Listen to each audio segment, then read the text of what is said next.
Shalom sahabat cinta Alkitab, selamat bertemu kembali. Kita akan membahas tentang kitab Keluaran. Semoga sahabat cinta Alkitab bisa mendengarkan layanan audio untuk mengenal Alkitab dari seluruh kitab dalam Alkitab kita, dari Kejadian sampai Wahyu. Inilah kitab Keluaran. Penulis, Musa adalah penulis kitab Keluaran. Keluaran 17, 14, 24, 4-7, 34, dan 27. Tanggal penulisan, kitab Keluaran ditulis antara tahun 1440 sampai 1400 sebelum Masehi. Tujuan penulisan, kata Keluaran berarti keberangkatan. Pada waktunya Allah, keluarlah bangsa Israel dari Mesir, menandakan akhir dari masa penjajahan bagi keturunan Abraham, dan sekaligus menjadi awal penggenapan janji Allah kepada Abraham bahwa keturunannya akan mendiami tanah perjanjian dan beranak cucu menjadi bangsa yang besar. Tujuan penulisan kitab ini untuk menggambarkan pemetaan pertumbuhan keturunan Yakub yang cepat, mulai dari Mesir hingga penetapan bangsa mereka sebagai negara agama di tanah perjanjian. Ayat kunci, Keluaran 1:8. Kemudian bangkitlah seorang raja baru memerintah tanah Mesir yang tidak mengenal Yusuf. Keluaran 2 ayat 24-25. Allah mendengar mereka mengerang, lalu ia mengingat kepada perjanjiannya dengan Abraham, Ishak, dan Yakub.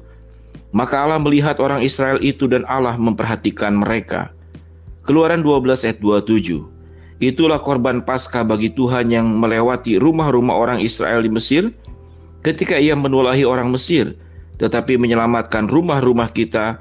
Lalu berlututlah bangsa itu dan sujud menyembah. Keluaran 20 ayat 2-3. Akulah Tuhan Allahmu yang membawa engkau keluar dari tanah Mesir, dari tempat perbudakan. Jangan ada padamu Allah lain di hadapanku. Rangkuman, kitab Keluaran dimulai ketika kitab Kejadian berakhir, di mana Allah sedang mengurus umat pilihannya, yaitu bangsa Yahudi. Kitab ini menggambarkan semua peristiwa semenjak Israel masuk ke tanah Mesir sebagai tamu Yusuf yang sedang berkuasa di Mesir, sampai mereka akhirnya harus diperbudak dengan kejam oleh seorang raja yang tidak mengenal Yusuf. Pasal 1-14 menggambarkan kondisi penjajahan orang Yahudi di bawah Firaun. Naiknya Musa sebagai penyelamat mereka, itulah yang dilimpahkan Allah pada Mesir atas penolakan pemimpin mereka untuk menurut padanya, dan keberangkatan mereka dari Mesir.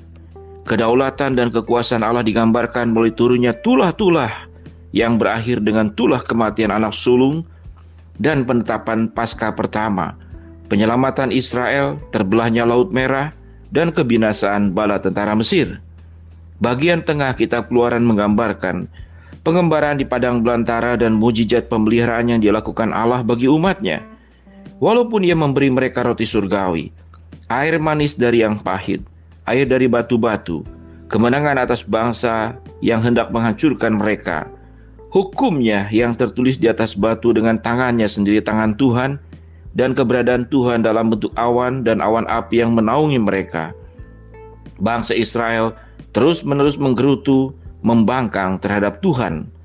Bagian ketiga dari kitab ini menggambarkan pembangunan tabut perjanjian dan rancangan kemah suci dengan segala kurban, mesbah, perabot, upacara, dan bentuk ibadahnya.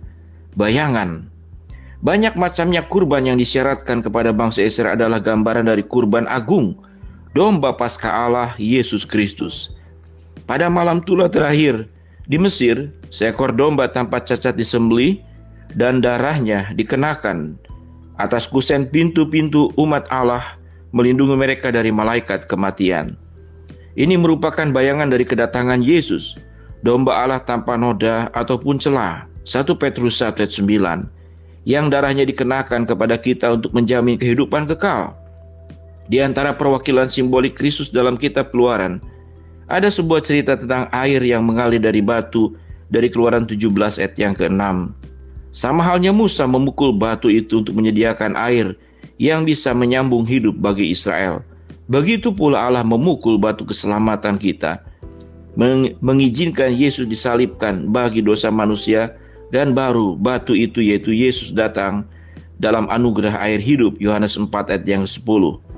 Penyediaan roti surgawi atau mana di padang belantara merupakan gambaran yang sempurna tentang Kristus, roti kehidupan, Yohanes 6 ayat 48, yang disediakan Allah untuk menghidupkan kita.